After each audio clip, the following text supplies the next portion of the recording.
ஓம் முருகா, வெற்றிவேல் முருகா. வேலுண்டு வினையில்லை, மயிலுண்டு பயமில்லை.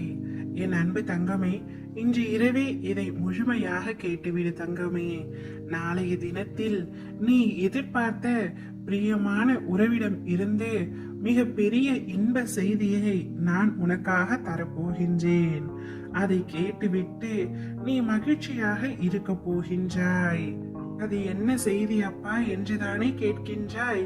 பொறுமையாக கேள் தங்கமே, உனக்கே புரியும். நீ உன்னுடைய பிரியமான உறவிடம் இருந்து இப்பொழுது சற்று விலகி வந்துள்ளாய், விலகி இருக்கின்றாய். காரணம், இருவரின் மீதும் தவறு இருக்கின்றது. சில விஷயங்களில் இருவரின் மீதும் எந்த தவறுமே இல்லை.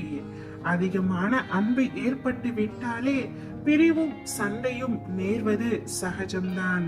உண்மையான அன்பில் பிரிவு சற்றும் நல்லதுதான். அப்பொழுதுதான் ஒருவரை ஒருவர் முழுமையாக புரிந்து கொள்ள முடியும். ஒருவரின் மீது ஒருவர் எந்த அளவிற்கு அன்பு வைத்துள்ளார்கள் என்பதையும் உணர முடியும். இப்பொழுது உன்னுடைய வாழ்க்கையில் என்ன நடந்து கொண்டிருக்கின்றது? நீ எந்த தவறும் செய்யவில்லை, மாறாக அவரும் எந்த தவறும் இழைக்கவில்லை. உன் மனதிற்கு அவர் தவறு ஏதோ இழைத்து விட்டது போல் தோன்றி ஏதோ கருத்து வேறுபாடுனால் நீ பிரிந்து இருக்கின்றாய். அவர் உன்னிடம் பேசவில்லை என்ற வருத்தத்தில் நாள்தோறும் அழுது உன்னுடைய வாழ்க்கையே ரணமாக இருப்பதை போல் உணர்கின்றாய். என் பிள்ளை, இப்படி வழியில் இருப்பதை என்னால் பொறுத்து கொள்ள முடியவில்லை தங்கமே. உன்னுடைய துணை எப்பொழுது உன்னிடம் பேச வேண்டும் என்றுதானே ஒவ்வொரு நாளும் காத்து கொண்டிருக்கின்றாய். அந்த பிரியமான உறவின் மீது அந்த அளவிற்கு நீ அன்பு வைத்துள்ளாய். உன்னுடைய அன்பை அவர் புரிந்து கொள்ளவில்லை என்று நினைக்கின்றாய். அவ்வாறு இல்லை தங்கமே. உன்னிடம் பேசாமல் அவரும் மிகுந்த கஷ்டத்தோடு தான் இருக்கின்றார். அவர் உன்னிடம் வந்து பேசினால் நீ அவரை புறக்கணித்து விடுவாய் என்ற பயத்தினில்தான் அவர் இன்று வரை உன்னிடம் பேசாமல் விலகி நிற்கின்றார். அதை புரியாமல் நீ அவர் எதற்காக என்னிடம் பேசவில்லை, என் மீது உண்மையான அன்பு இல்லையா என்று கேட்டு இன்னும் அதிகமாக கவலைப்பட்டு கொண்டிருக்கின்றாய்.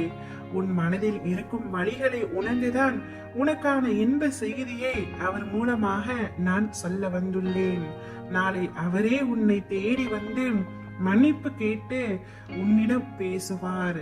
நீயும் அவரிடம் இயல்பாக பேசு தங்கமே. தவறு செய்வது மனித குணம்தான், அதை மன்னித்து விடு. அப்பொழுதுதான் உன்னுடைய வாழ்க்கை இன்பமாக இருக்கும். எப்பேற்பட்ட தவறு செய்தாலும் அதுக்கு மன்னிப்பு ஒன்றுதான் தீர்வா அப்பா என்று கேட்காதே. நீ மன்னிக்கக்கூடிய தவறை தான் அவர் புரிந்துள்ளார். சொல்ல போனால் அவர் மீது எந்த தவறும் இல்லை. ஆனால் உன்னை பிரிந்து அவரால் இருக்க முடியவில்லை என்பதனால்தான் தானாகவே இறங்கி வந்து உன்னிடம் மன்னிப்பு கேட்கின்றார். அந்த உறவை புரிந்து கொண்டு சந்தோஷமாக வாழ பழகிக்கொள் தங்கமே. அவரை பிரிந்து நீயும் கஷ்டப்பட்டுதானே கொண்டிருக்கின்றாய். பின்பு எதற்காக இவ்வளவு கோபம் உன்னில்? நல்ல செய்தி உன்னை தேடி வரப்போகின்றது. அதை சந்தோஷமாக வரவேற்று நிம்மதியாக வாழ்த்தங்கமே. நீ நிம்மதியாக இருப்பதே உன் அப்பாவாகிய எனக்கும் மகிழ்ச்சியை தரும். ஓம் முருகா, வெற்றிவேல் முருகா.